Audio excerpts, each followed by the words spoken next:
News 18 India।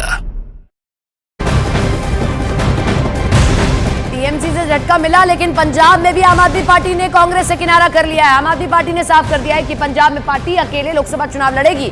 Punjab के मुख्यमंत्री भगवंत मान ने कहा कि लोकसभा चुनाव में उनकी पार्टी 13 सीट पर अकेले चुनाव लड़ने वाली और कोई समझौता नहीं करेगी।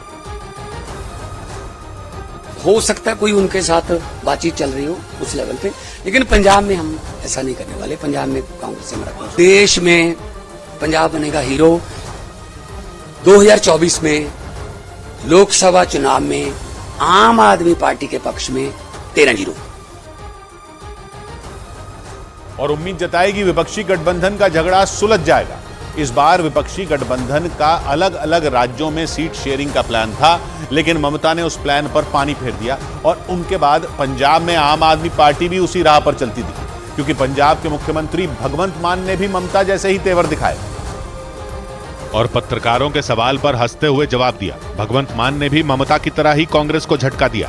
देश में पंजाब बनेगा हीरो। 2024 में लोकसभा चुनाव में आम आदमी पार्टी के पक्ष में 13-0। 2019 में पंजाब की 13 लोकसभा सीटों में 8 कांग्रेस ने जीती थी और आम आदमी पार्टी के पास केवल 1 सीट थी, लेकिन विधानसभा चुनाव में जबरदस्त जीत से उत्साहित भगवंत मान ने कांग्रेस के साथ नहीं बल्कि पंजाब में अकेले चुनाव लड़ने की घोषणा कर दी।